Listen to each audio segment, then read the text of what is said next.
अस्सलाम वालेकुम दोस्तों, क्या हाल चाल है आप लोगों का। आपको मेरी नई वीडियो के अंदर जो है वो खुश आमदीद है, चैनल के अंदर भी। दोस्तों आज मैं बताता हूँ आपको कि मैं जो है वो सरसों के तेल में खाना क्यों बनाता हूँ। दोस्तों आप जानते हैं कि आप में से हर बंदा खाना तो खाता होगा, तो खाना खाता उसको ये भी पता होगा कि ये खाना या तो तेल में पकता है या घी में पकता है। तो आपको पता है कि खाना जो है कुकिंग ऑयल जिसको बोलते हैं उसमें भी पकाया जाता है। तो आज आपको मैं बताता हूँ कि कुकिंग ऑयल जो है या घी है तो कौन सा अच्छा है और कौन सा अच्छा नहीं है। आपको ये बता दूँ कि यहाँ अमेरिका के अंदर, कनाडा, यूरोप वगैरह में जो सरसों का तेल है ये बैन है, यानी कि इसमें आप खाना नहीं बना सकते। उसकी वजह आपको बताऊँ ये वीडियो बताने से पहले कि 1970 के करीब ये इन्होंने सरसों के तेल के ऊपर तहकीक की, तो उसके अंदर एक एसिड था जिसका नाम था एरोकिक एसिड या एरोसिक एसिड, दोनों तरह इसका नाम लिया गया। 1970 में अमेरिका के साइंसदानों ने इस पर तहकीक की, इन्वेस्टिगेशन की, तो उसमें बताया गया कि चूहों के ऊपर जो है वो इन्वेस्टिगेशन की गई, तो चूहों को दिल का मर्ज यानी कि उसको दिल की बीमारी लगना शुरू होगी। कब? 1970 के करीब, यानी कि आप अंदाज़ा कर लें तकरीबन इसको 40 साल तो हो चुके होंगे। उसके बाद क्या, वो 1970 की तहकीक जो अभी तक इस पे अमल हो रहा है, तो कहते हैं कि ये जनाब जो है आप दिल के लिए सही नहीं है, दिल के मरीज़ों के लिए। हमारे मुल्कों के अंदर इंडिया, पाकिस्तान, बांग्लादेश, ये सब चीज़ें हम सदियों से इसको इस्तेमाल करते आ रहे हैं सरसों का तेल, और कभी किसी को कोई मसला नहीं हुआ। ठीक है, आप देखो चूहों को ये मसला हुआ तो हम चूहे हैं, तो जो हमारे साथ ये मसला होगा। ठीक है, चूहे गंदी जगह पे रहते हैं तो हम गंदी जगह पे जाके रहना शुरू कर दें वहाँ पे जाके। तो दोस्तों मसला ये है कि यहाँ पे जब भी आप जो जहाँ पे रहते हैं वो तेल जाके जब खरीदते हैं सरसों का, तो ऊपर लिखा होता है एक्सटर्नल यूज ओनली, और उसके पीछे इनके पीछे यानी कि भेड़ चाल में इंडिया में भी 1998 में इसको बैन कर दिया गया कि उसके ऊपर लिखा था एक्सटर्नल यूज़ ओनली। आप जो है रेस्टोरेंट में, होटल में, कहीं भी जो है आप जाएंगे तो इसको खाने में इस्तेमाल नहीं कर सकते, जो कि बिल्कुल गलत है। उसकी वजह यह है कि यहाँ पे कुछ तबका या लॉबी ऐसी है कि जो आपको झूठ बोल के और आपको डरा के, यानी कि डर और खौफ का बिजनेस करके वो अपना तेल बेचना चाहते हैं, जो कि सरसों के तेल के मुकाबले में इंतहाई नुकसानदेह है। जिन जिन लोगों ने जो दूसरे कुकिंग ऑयल इस्तेमाल करते हैं उस मुल्कों के अंदर आदमी को फैट बनाता है, वो उसको मोटापा करता है और दिल की बीमारी, ब्लड प्रेशर लगता है उसके साथ। ठीक है, और मैं जब यहाँ नया नया अमेरिका आया था तो उस वक्त सरसों का तेल यहाँ पे मिलता नहीं था, तो मेरी मजबूरी थी। तो उसके बाद क्या होता, मैंने यहाँ पे सूरजमुखी का तेल इस्तेमाल करता था या दूसरा करता था। आसा आसा फिर यहाँ पे जो दूसरे तेल आना शुरू हो गए, ठीक है, तो मैंने उसको जनाब है वो इस्तेमाल करना छोड़ दिया। तो दोस्तों हिकमत के अंदर मैं आपको ये बता दूं कौन कौन सी चीज़ें हैं जो कि तेल जो है वो आपके लिए फ़ायदेमंद है। सबसे पहले है कि जैतून का तेल आप इस्तेमाल करें। अगर जैतून का तेल नहीं मिलता तो फिर आप सरसों का तेल इस्तेमाल करें। सरसों के तेल को इस्तेमाल करने से पहले आप जब बाज़ार जाएँ इसको ख़रीदने के लिए, तो आपने देखा कि उसके ऊपर लिखा हुआ है कि नॉन फिल्टर, यानी कि छना हुआ नहीं होना। जैसे ही वो कोलू से निकला है ताज़ा और बगैर छना, वो आपने इस्तेमाल करना। अगर वो फिल्टर है तो आपके लिए बेकार है। तो उसकी निशानी ये होती है कि वो बहुत ज़्यादा गहरे रंग का होता है, यानी कि डार्क होता है थोड़ा। तो यहाँ पे अमेरिका में $5 से $6 का लीटर वो मिलता है, तो 1 लीटर में 3 खाने बन जाते हैं बड़े आराम से। उसके बाद आ रहा आपको मजबूरी है, तो आप क्या करें कि आप फिर जो है वो दूसरा कुछ सूरजमुखी का तेल ले लें जो कि प्योर होना चाहिए, यानी कि नॉन फिल्टर होना चाहिए। वो भी नहीं है तो फिर आप मक्खन इस्तेमाल कर लें।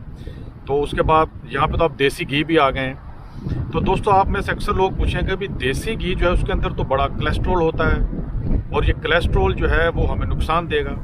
यही सबसे बड़ा झूठ जो है ना, ये दूसरी जो कुकिंग ऑयल बेचने वाली कंपनी है वो हमारे दिमाग में उन्होंने डाल दिया है कि कोलेस्ट्रॉल का मतलब है बुरी चीज़।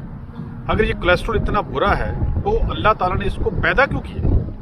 हम जितने भी खाने खाते उसमें अक्सर में कोलेस्ट्रॉल होता है। तो दोस्तों आपको शायद ये पता नहीं है सिवाय डॉक्टरों के अलावा कि कोलेस्ट्रॉल के बगैर आपको भागना पड़े, दौड़ नहीं सकते आप। तो इसका मतलब है कोलेस्ट्रॉल हमें ज़रूरी चाहिए।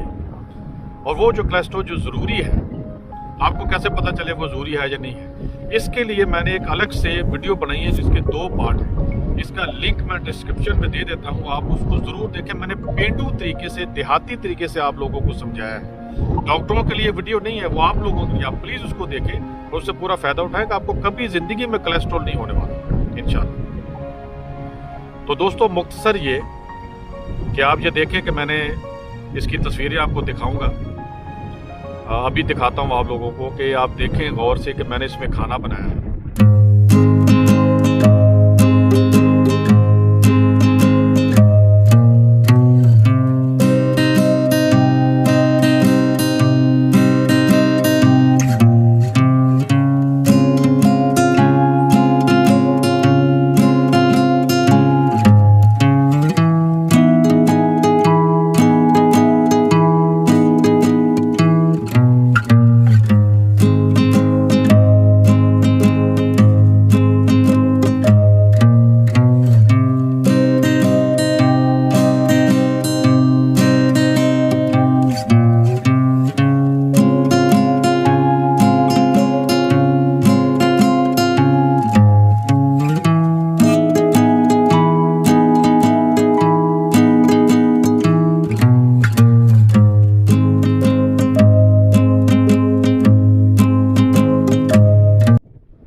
आपने देखा दोस्तों कि इसमें खाना मैंने बनाया है, और यकीन करें बाज़ लोगों के दिल के अंदर ये सवाल पैदा होगा कि भाई इसकी महक होती है, इसकी स्मेल होती है सरसों के तेल की। आप कह रहे खालस से खालस लो तो उसकी तो स्मेल होगी, तो वो कैसे जाएगी? भाई यकीन करें, जब आप उसको गर्म करते हैं तो स्मेल तो आती है, मगर जब उसमें मसाले डालते हैं, आप अपना खाना बनाते हैं सरसों के तेल के अंदर, तो यकीन करें उसके बाद उसकी सारी स्मेल खत्म हो जाती है और बहुत ही मज़ेदार खाना बनता है। मैं तो मज़े ले लेके खाता हूँ, यकीन करें आज अभी मेरे मुंह में पानी आ रहा है, इतना मज़े का खाना बनता है। और आखिरी बात जो आपको बताऊं, जो कि बहुत ही अहम है, पूरी वीडियो का जो स्पिरिट है, रूह है, ये बात आपको मैं बताने लगा हूँ। मैंने बड़े बड़े हकीम लोगों से सुना है, और बड़े बड़े दूसरे जो लोग हैं जो कि आयुर्वेद के हकीम हैं या मुसलमानों के जो है, तो उन्होंने कहा है कि उन्होंने एक मिसाल दी है आपको, जो कि आपके अक्सर यूट्यूब के ऊपर देखा भी होगा, जाके डॉक्टर शराफत जो है उन्होंने इसकी मिसाल दी है।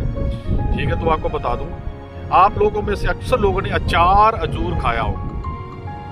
अचार जो है आपको पता है कि किस चीज़ में बनता है? आप बोलेंगे सरसों के तेल में बनता है। उस सरसों के तेल में ये यहाँ के गोरे भी खाते हैं, जो कि कहते हैं इसको खा नहीं सकते आप, एक्सटर्नल यूज ओनली लिखा होता है ऊपर, मगर अचार बड़े शौक से खाते हैं, उसमें सरसों का तेल होता है।